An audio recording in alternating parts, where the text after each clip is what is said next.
Hello there, stranger. Welcome to my little corner of the internet. I am the Laughing Rook, and it's a pleasure to have you. Today, I will read to you a story, one of my all-time favorite creepypastas. If you enjoy my reading, be sure to leave a like and subscribe if you'd like to be notified when I release another video. My Discord server is open to all, so follow the invite link found in the description to visit. And finally, don't forget, if this story speaks to you, there is another link in the description to see it on creepypasta.com, where you can give it your favorable vote. Now, get comfortable and steel your mind for a tale spun from some truly chilling themes. Written by Ryan Brenneman, this little gem is called Deep. Blake Gardner awoke to an oppressive, physical darkness. It embraced him. As the cold shadows flowed around him, he felt himself falling, slowly but surely. He tried to reach out, to flail and to grasp, but only pain greeted him. Something bit into his wrists like fiery needles. His hands found each other fast, and they clasped together with interlocked fingers. They had been bound behind his back. When he tried his feet, not only did he find the same intrusion of pain, but there was a weight there, a tension that dangled below his legs that dragged him along. As were his hands, so had his legs been bound, and something was pulling him deeper, farther into the dark. After a few seconds, a pressure came upon him. He felt it around his eyes and deep in his sinuses. The shadows had become overwhelming and heavy, aggressive. The further along he went, the greater the weight of the blackness. Every time he moved, he heard the darkness move too. It was a physical presence. He felt himself pushed through it. It felt familiar, very familiar. He felt something in his mouth, plastic and malleable. He breathed through it, and a stagnant air filled his lungs. When he released it, he felt the air move out of the sides of his mouth. It was then that he had the sudden sinking realization. His predicament finally made horrible sense. The air was released from the sides of his mouth, and it formed bubbles that fizzed in the darkness around him. He heard them, and felt them against his face as they floated away. Some of the pressure left his face. The air that escaped paved the way to his terrible understanding. Some of the darkness seeped in through the corners of his mouth. Its salty, gritty texture filled his dried mouth. The taste reaffirmed his worst nightmare. No, he thought. No, no, no, this cannot be. No. He tried to scream, just moments before he reached his silt-covered destination. No one would hear him, for he was alone. Alone, bound and trapped on the ocean floor. The panic that beset him was unlike any he'd ever known before, and again he started fighting his restraints, a useless gesture. He tossed and turned like a fish at the end of a long line. He stood no chance of escaping. The ropes that bound him were far too tight and thick for that. After several minutes, Blake felt a terrible exhaustion set in. The water chilled him. The only warmth came from the failing adrenaline surging within his shivering veins. The salt stung at his chest with needles and pins, a shocking and unwelcome pain. He stared into the dark. He was mortified by the almost perfect darkness before him. In the night and at his depth, he was positive his visibility was no more than a few inches in front of his face. Yet he knew he could see. His eyes and nose, for that matter, were both dry. They were covered. Someone had given him a mask to see through. But why? He could see nothing. Nothing, and beyond that nothing the shadows swirled thick and devious, concealing everything from the smallest plankton to the largest predator. His breathing accelerated as his mind kindly illuminated the shadows beyond. He saw sharks, hundreds of them, circling, their eyes as black as the water, their teeth shining in a bloody white radiance. They all smiled at him. They'd been given such a lovely present. That was what he was, wasn't it? A gift to anything and everything that lurked below. The only thing he was missing was a pretty little bow, and he'd be alive to feel it. Weather had damned him here, made sure of that. What cruel bastards send a man to the deep while he's asleep? What had happened? His memory was a jigsaw shoved onto the floor, scattered and unorganized. His mind tried to repair it, but the pieces wouldn't fit. In his current state, the reconstruction of said puzzle looked incredibly unlikely. There was something about a party, a bar. A current ran across the small of his naked back like a giant centipede. Imaginary or not, Blake turned, twisting his bonds, but the image before him remained the same. If anything had been there, he'd never have known. As he rolled to his left, then back to his right, nothing changed. The static image of nothingness held his focus tight like a vice. It continued to do so, until he looked up. The appearance of some light, any light at all, should have helped alleviate his fears, but instead, it felt as though his heart had shriveled up and died within his chest. The moon watched him from overhead, too far away to offer any help. Its light was dulled and blurred by the surface, a surface which must have sat at least 70 feet away. A swimmable distance. A good distance for any diver who wasn't bound to the bottom of the sea. It could be worse, his mind decided to say. Yet the temptation of the waves above and the soothing light of the moon offered him no hope. They merely mocked him with the release he couldn't have.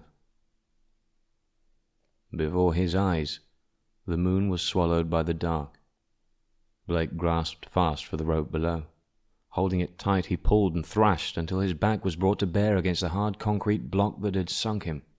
His heart raced as his eyes strained in suffocating black. Something, somewhere above, had just crossed between him and the only light he had left. Something big, and he could not see it. He could only wait for it to take him. Seconds passed and the moon hadn't returned. Minutes passed and he was still alive. His grip relaxed. Cautious. He was very cautious. He felt himself rise, held buoyant by the breath in his lungs. In the depths, it wasn't just his eyes that failed him. All his senses had seemingly abandoned him to his fate. His hearing was useless. The ones who had damned him to the deep had placed earplugs in his ears. And though they'd surely saved his eardrums from rupturing under the water pressure, the only sounds that came through them were harsh and static.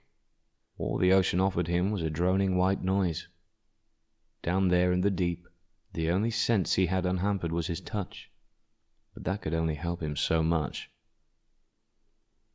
He was a prisoner in an inaccessible hell. It took about 5 minutes, an unspeakable amount of time for Blake, before light would reappear in the waters above. In that time, Blake, fueled by his fear of the suffocating unknown, had been feeling around his restraints. He reaffirmed what he already knew. Rope had bound him at the wrists and at his ankles. He followed the line beneath his ankles and felt about the cinder block that had pulled him down. The rope wrapped around it many times. Each strand was as thick as his thumb, and he couldn't find any knot. It was surely on the other side of the block, suffocated in the thick muck below. He couldn't untie it. The idea of his pocket knife came to mind. He should have had it on him. He never went anywhere without it. It was a good, hopeful idea for a few seconds. When he reached upwards for his shorts, he was met with only the touch of his own skin. His chin came to his chest, as if he could see himself. His chin rubbed against his raw collarbone, and Blake found that he was also without a shirt. He was naked, completely exposed and naked. They'd stripped him of not only his freedom and his understanding, but of his goddamn clothes as well. His knife surely sat comfortably within his clothes, far away from him. Above the surface, He cursed in an explosion of air and fury that had taken over from the bone-numbing fear he'd felt moments before. It was a feeling that any man who has had hope torn from his chest so quickly after finding it knows all too well. In the darkness, however, it was a fleeting feeling. The cold that crept along his skin made itself known once more. It begged for Blake's attention. Where was he before? His mind wandered back to the jigsaw puzzle, and it found some of the pieces unturned. A bar, downtown L.A., that was it. His last memories of freedom. They were spent in a drunken haze. Just a typical Friday night. Not exactly respectable, but not worth his situation, surely. What could he have done to elicit this fate? An alley. He flipped a jigsaw piece in his head. There'd been a woman there. She'd called to him.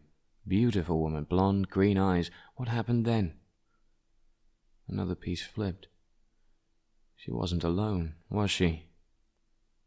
Another piece. She'd offered him a drink earlier. Something was in it. The puzzle turning stopped. For the first time in what felt like a lifetime, something above caught his eye. As if granted by a cruel god, a green light descended from the surface. It caught his eye early, and he followed it as it sunk beside him. It fell gracefully, almost perfectly through the water. In a slow drop, it settled nicely in the silt below. Blake saw pieces of the sediment rise around the light in a thin cloud as the dim LED glow stick touched the ocean floor. His only company, the light had landed just beyond his grasp. He tried, of course, but he found the weight that tethered him to the bottom was too great to move. So the light remained nearby, but unusable. He tried to hover close to its glow. It showed him the smooth silt of the bottom for the first time. The vaguest silhouette of his face mask had appeared around his sight, and when he looked down, he could see the outline of his chest. More importantly, he could see that in the yard or so between him and the light, he was perfectly alone. He smiled, until he realized the light in front of him had somehow increased the eeriness of the wall of black behind him. He could feel it sticking to his skin like a giant spider's web. Its caress was unwelcome. He thrashed around, struggling to pull the block closer to the light, but he accomplished nothing. More motion attracted his gaze from above. There were more glow sticks. 3 more descended from the surface. He saw 2 of them enter the water from above, near where the moon had been. They illuminated the faintest shape of the object that sat above his head. A boat. Was it help? Were the lights there to pave the way for a dive team? The idea was sweet as it rolled in his head, but it seemed so unlikely. The stinging on his chest brought the pessimist back to the surface. It was his captors above. They were dropping the lights to be cruel, nothing more. As they settled, he noticed that the pattern hadn't been random. The lights all landed around him in a perfectly semicircular formation. He noticed each one had fishing line wrapped around their middle. They hadn't sunk. They'd been lowered. But why?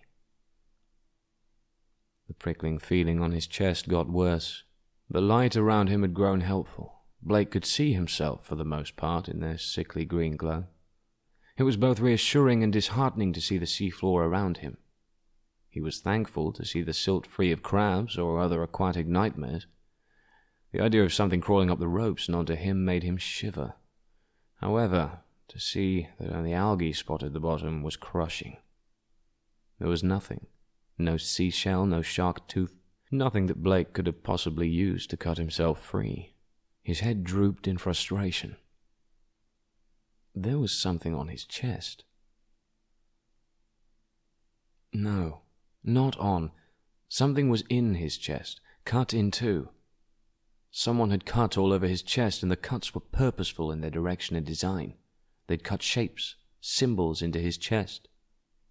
Blake had spent his whole life in L.A., a city boy through and through, but he knew a brand when he saw one.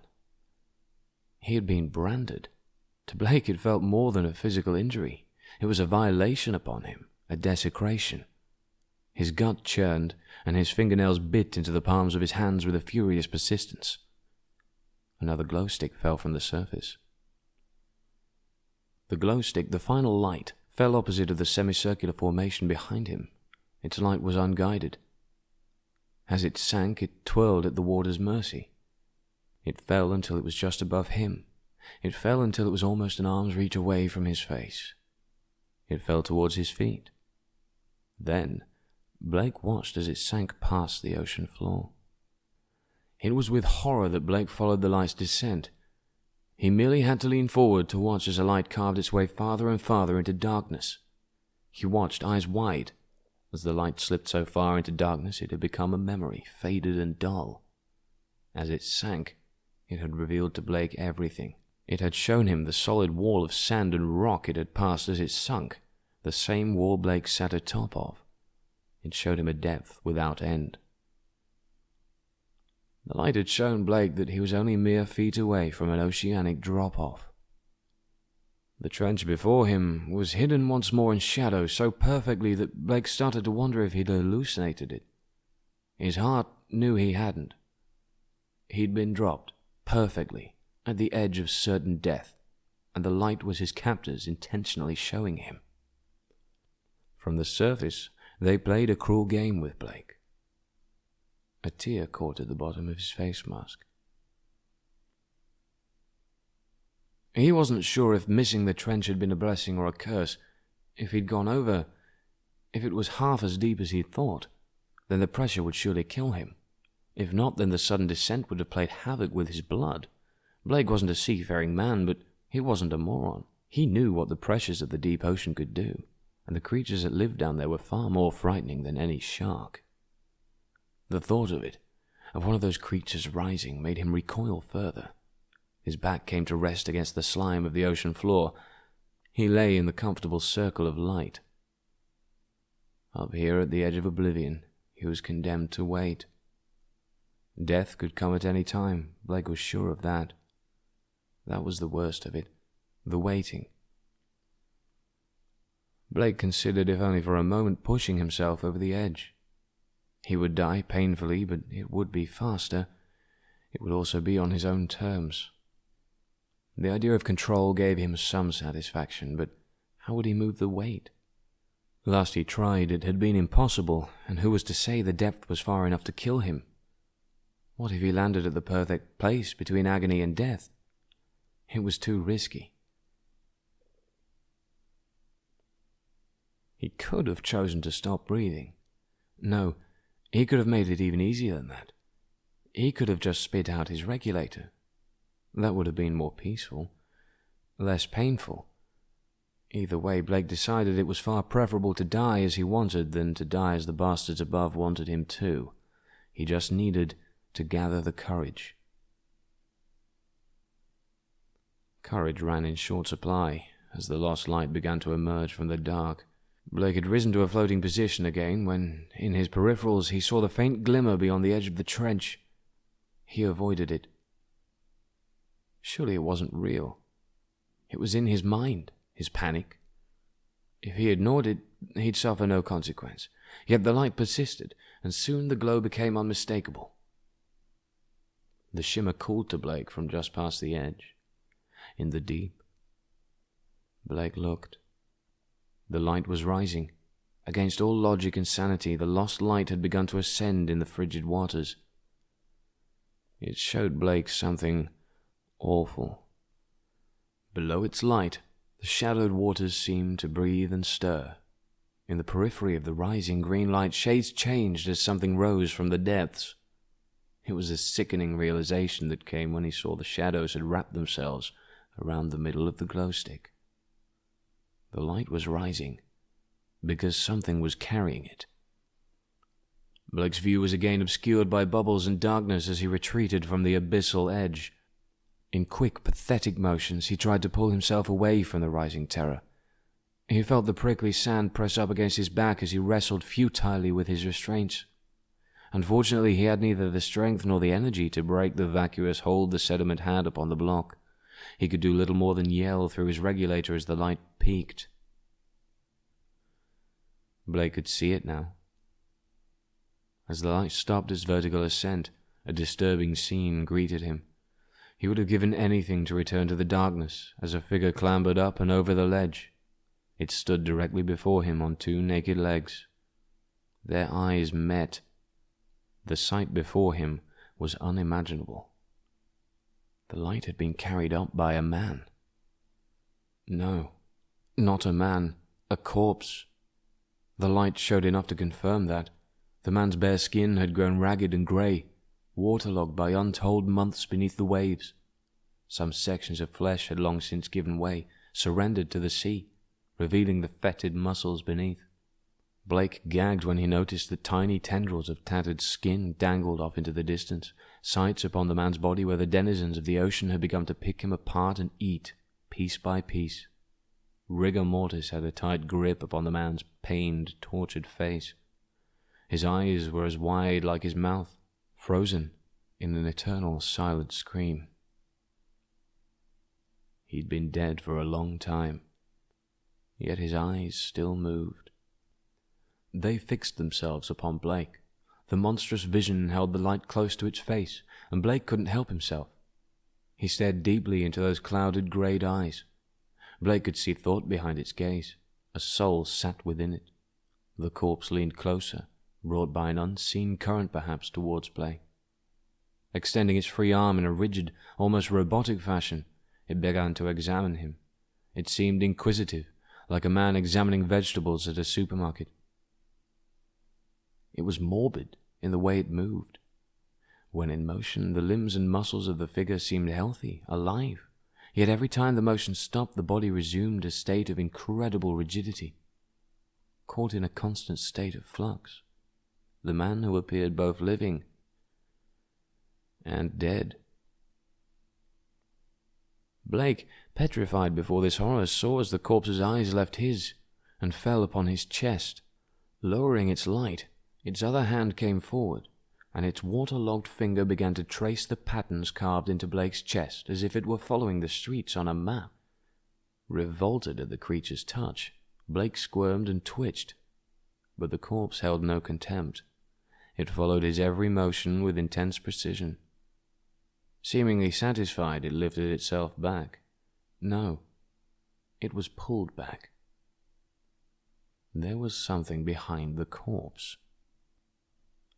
Like a pillar in the night, a shape had taken form behind the moving carcass. It rose out of sight, above and below, and with every swaying motion the corpse made in the water, the pillar followed like an enormous shadow. The corpse danced at the pillar's will, a puppet to the puppeteer. Before he could grant it any further thought, his attention was called back to the corpse as it had brought the glow stick towards its own chest. It became deadly still in the water. It was waiting for Blake to see. It had to show him. The corpse showed Blake his chest, and the familiar brand upon it. Blake was staring at the very same symbols that had been cut into his own chest. It wasn't an execution, or some random cruel murder. He hadn't pissed off the wrong man. No, it was far worse, and far more primal than that. It was a sacrifice, and Blake was the lamb. As Blake's eyes stretched wide, the corpse dropped the glow stick and it rose towards the surface. The pillar carried the figure into the shadows above. At that moment, Blake made the decision that whatever was to happen next was the worst-case scenario. Everything else was preferable. He wouldn't be the lamb. He tried to spit out his regulator. Disgusting, salty water managed to creep into his mouth as he struggled, but even though his teeth and lips had parted from it, the regulator wouldn't fall from his mouth. Using his tongue, he tried to push it out, but it held fast to his face. He felt the pull of the regulator around his lips and on the back of his head. The bastards hadn't given him a choice. They taped the regulator to his face. He had to be alive for what came next. Through the murk, another corpse appeared. The pillar had brought up another degraded carcass from fathoms below. Blake floundered against the sea floor as the woman inched closer. She was younger than the man who'd come before, and her body showed fewer signs of decay. Behind her eyes, however, sat the same cold intelligence. That sentience watched him as she rose away into the dark, her visage fleeting. Blake knew that across her bare chest were etched the same symbols. symbols of the damned. Another corpse came. This one was horrifically disfigured and mangled. There was more rot than man left on his bones, yet the eyes remained lively. His jaw dangled by only strands of sinew, and his right arm had long since been torn asunder at the elbow. The white of the bones seemed to glimmer in the dull light. Despite the rot, the edges of the symbols were still visible on his white chest, and his left hand managed to hold on threateningly to an old, rusted dagger. Like the others, the rotted man faded into the above. More bodies appeared as the endless pillar rose. They came one after the other. Each one bore a look of indescribable anguish and pain on their face, a look that they forever carried, enslaved by the alien pillar behind them. Around Blake, a storm of currents had begun to churn the sediment into a frenzy. What little light he had soon started to dirty as a swirling cloud threatened to drown it all out. The currents came from beyond the light. Things moved unseen out there in the dark. They started to touch him. Like lightning, arms and hands long gone cold reached for him. Whenever his back was turned, they'd protect themselves from the darkness like a sunken jack-in-the-box. He'd feel their slime-covered fingers caress him. Their nails would jab and scratch him, and each and every time Blake turned around he would see just enough. An arm sucked back into the void, beyond his gaze. The cat toying with the mouse. A mouse with its back crushed in a trap. That was when she entered into the light. A horrid witch of a woman. Her skin had withered, and she seemed more bone now than flesh. The symbol on her chest had fallen away, and only the scars on her rib cage remained. Her sunken eyes glared harshly as she reached for his face. Blake screamed for help that would never come, as the woman ensnared him in her decomposing fingers. She brought him in close, hugging him tightly as if they'd been friends, with muscles Blake didn't even think she had. He could feel a touch on his neck as she exhaled water from her lungs. Up close, Blake saw every horrible detail. The pillar was clear now, and it was obvious that it was alive. It was the dull, rotted color of the corpses, and it had the obvious texture of meat. From the woman flowed the strings of the puppeteer. Veins and tentacles that had long ago forcibly invaded her body fed directly into the enormous mass behind her. In the dimming light, Blake swore he saw them pulsate. They were pumping, like the veins beneath his skin. He felt another liquid breath on his neck. Craning around, he saw that what he'd believed to be a pillar had wrapped around behind him. The first man he'd seen had emerged, and the pillar carried him away. The mass of flesh that had fused to his back lifted his body upwards towards the surface. His eyes never left Blake. In the shadows, the pillar seemed to squirm and twist as it snaked its way up, thickening the further it went. As it positioned itself, Blake understood what it was that had risen from the trench. The pillar was actually an enormous tentacle. Like the suckers of an octopus, the tentacle had used the woman's arms to hold Blake tight. Behind him, the tentacle had brought into position the ghastly one-armed man Blake had seen earlier. The woman tightened her grip as she presented Blake to the one-armed man. Craning his neck, Blake saw the man fumble with the rusted dagger. He brought it sharply towards the bonds that held Blake's ankles so tight, and he began to cut. He was reckless, imprecise as he sawed through the ropes. As the binds came loose, Blake grimaced as the knife continued to saw. The man had accidentally severed a slice of skin from the side of Blake's ankle. Blake felt his legs come apart from each other, and he let them spread into the water. He was free from the bottom, free. In that instant, the fight started. He let loose with the fury and panic that the entire ordeal had granted him, but the corpse held tight. In fact, the more he struggled, the tighter her grasp got. The strength was far too great to resist, and soon Blake started to feel his ribs bend and strain. He couldn't breathe, but he kept fighting. The whole time Blake fought, he saw her horrid gaze, unblinking, unfeeling, unyielding. Despite his thrashing, the puppet corpse behind him decided to proceed with the cutting. This time, it took aim at the bonds between Blake's wrists. As he did so, Blake had an idea, a risky, terrible idea. In acceptance of the fact, his legs stopped kicking. The woman released her grip just enough in kind, and Blake sucked in a huge breath of air. His eyes glared defiantly at the spectre. He kept breathing, waiting. He had nothing to lose as he made his move. As soon as the dead man had finished cutting the binds, and at the precise moment the final strand had parted, Blake's palms closed around the rusted blade. They didn't let go. He wanted to scream as the blade dug into his palm, but he was beyond that now. His veins burned with pure determination. The one-armed man seemed not to possess the same strength as the woman had, for his grip on the knife was weak and feeble. No matter how hard the man behind him pulled, Blake would not release the blade. The woman's face never changed, but Blake saw hatred grow in her eyes. With a terrible yank that nearly ripped the meat from his palm and bloodied the water all around him, Blake pulled the knife and the rest of the man's fingers free. Behind him, the top of the tentacle ran into the dark, carrying corpses along like a morbid roller coaster, but in front of him, the woman didn't retreat. She tightened her vice-like grip.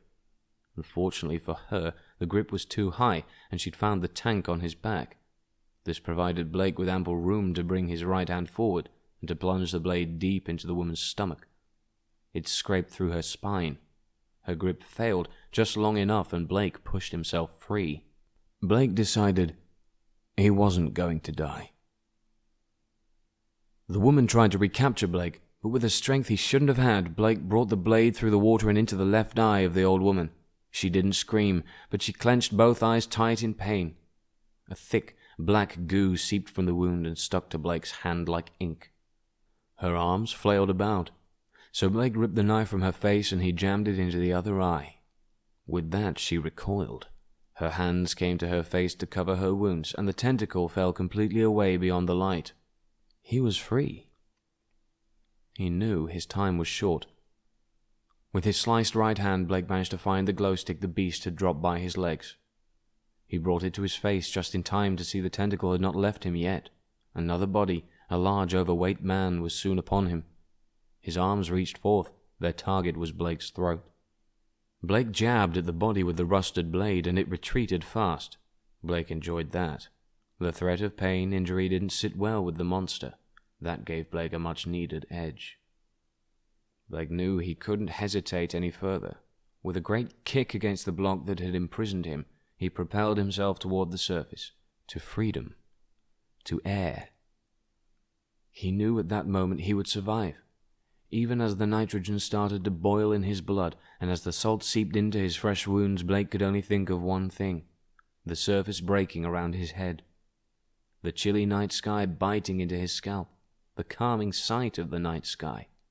The watchful stars would be there, and they would see his final triumph. It would be beautiful. As his body began to betray him, he forced himself through. He knew the tentacle pursued from below. He could feel it, a presence in the water all around him. Hungry, ravenous eyes followed him from below, but he didn't care. He couldn't afford to. His hand was cramping. He found his grip morphing around the light and the knife. He could only hold on to one. So, he made a choice. As the knife sunk, Blake grabbed onto the glow stick with both hands. They clung to it like it was a lifeline. The surface was coming. Oh, how close it should have been. Surely only 30 feet, 20, 10. The stars. He should have seen the stars. Instead, only a pained, angry face met his gaze. Blake nearly collided with the corpse that had ambushed him out of the dark. He brought his feet to the corpse's chest and kicked hard against it. He felt the thing's ribs collapse beneath his feet. He circled to his right and tried to rise again. He would make it. He knew he could do it. He found another body. The woman was missing half of her face, but she reached for him regardless. He drove down as she grasped for his legs.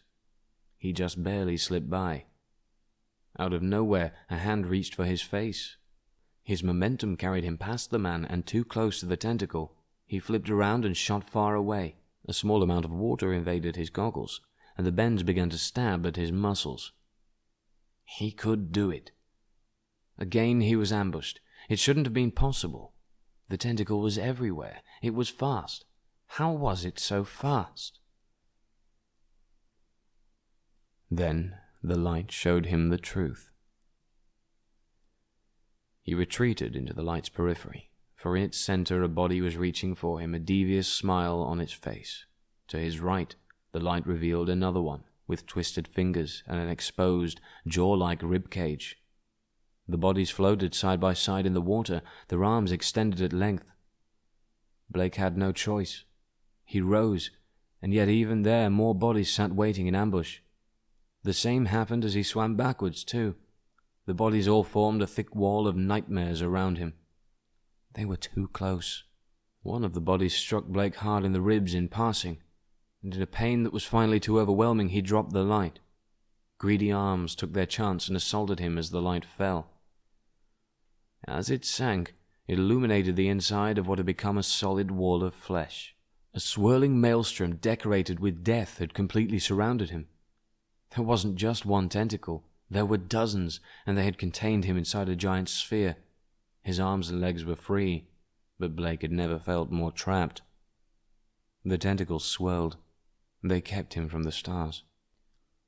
Through his earplugs, he heard a chorus of screams grow from nothing to overtake the white noise. They came from all around him, escaping out of the throats of the long since deceased. Their faces contorted as the ghoulish melody echoed through the waves. It was a tune of pure mockery and triumph, the song of Blake's defeat. He couldn't do it. He never could have. Blake began to sink. His muscles had stopped working. The pain of the bends was too great for his brain to ignore. He burned inside as the tentacles began to constrict their net. He was only vaguely aware as many more pairs of arms began to claw at him and hold him tightly in submission. The corpses never blinked. Behind his eyes, Blake was screaming. Not from the pain, he screamed in defiance. He screamed against the cruel irony that had perverted his escape. He saw the light at the bottom of the writhing mass of tentacles. Blake watched as the tentacles parted, allowing the light to fall beyond his reach, beyond his sight. The tentacles closed again, and the light died. Blake was in the pitch black, alone with the dead. He couldn't see it, but they started to smile. He felt it when the arms tore the goggles from his face. Not that they mattered anymore. The darkness persisted. Only the pain was new. The water assaulted his eyes and forced its way up his nose. The salt burned everything that it touched. He only managed to suck in half a breath as they removed the regulator from his face. The breath was spoiled as water was quick to invade his lungs. Blake sputtered and spat, but all that did was expel the last bit of air from his lungs. As they tore the tank from his back, Blake was drowning. He wouldn't drown fast enough. Though he couldn't see it, the tentacles positioned him strategically. They moved him up against a large, slimy section of barren flesh. Blake's head felt as though it would explode, and that was before the spines entered his body. Once inside, numerous barbed tentacles surged and dug their way into his veins. He felt a warm burning as an alien substance seeped into his veins. Eventually, all of his blood would be lost to the sea, and only the thick blood of the monster would remain. As his head grew dizzy, tiny tendrils dug their way into his spine. The pain was sharp, unbearable, as they coiled around his central nervous system like hungry pythons. Blake tried to scream, but there was no air left to give. No sound escaped his curled lips. He had hoped for comfort in death, but as the nerves of the beast found hold inside him, he found true hell. His mind became one with the others. Left in darkness, death never found Blake. The weight of the water filled his chest, and the sounds of the damned filled his ears. He heard their screams, hundreds of screams. He felt their pain, hundreds of lost souls sacrificed, and they were all connected. He heard their pleas. Help me. Anyone, please. I'm drowning. I'm drowning. Why am I underwater? Who's there? Is anyone? I want my mum. He felt his body move, but not at his command. He felt his eyes open, but he saw nothing. He felt his lips forced into a smile, but he was anything but happy. He was left with one choice, the last option he could physically achieve. He called for help. No one would answer him, of course, for his pain was their pain. His fate was theirs. As they sunk into the abyss, one alien voice was forced into his mind. All is one here in the colony.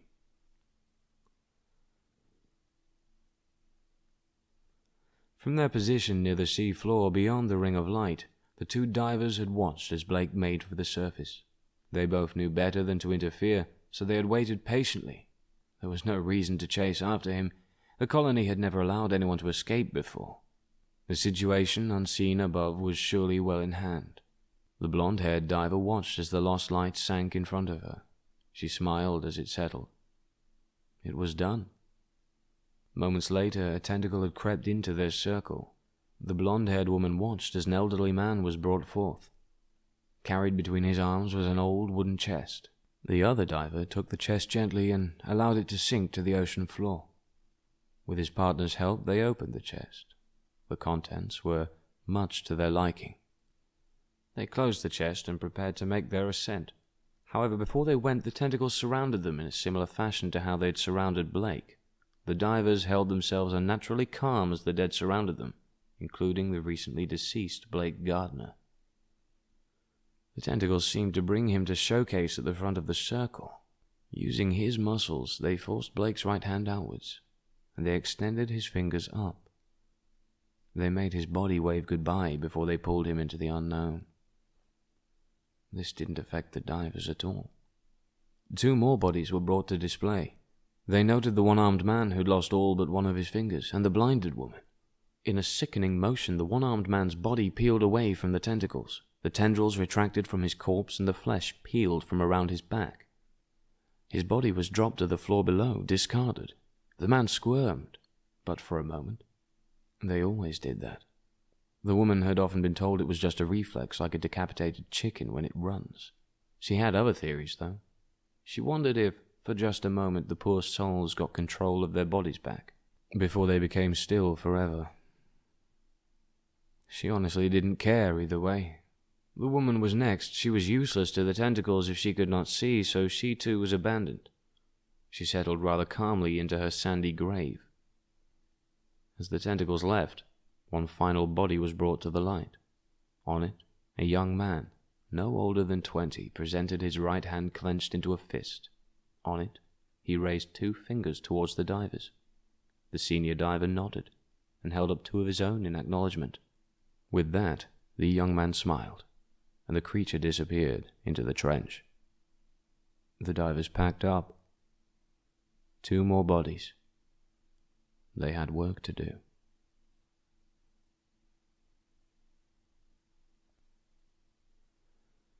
Thank you for listening to this reading. You've made it to the end card. Well done to you. I hope this has been an enjoyable experience. Once again, thank you. Remember to like and subscribe to see more content in future. If you'd like to leave a vote for Ryan Brenneman's story on Creepypasta.com, there is a link in the description. If you'd like to join my Discord server and submit something to read, or make a suggestion for a future video, there's a link for that too. I am the Laughing Rook, and you've been a most welcome visitor. Until next time, friend.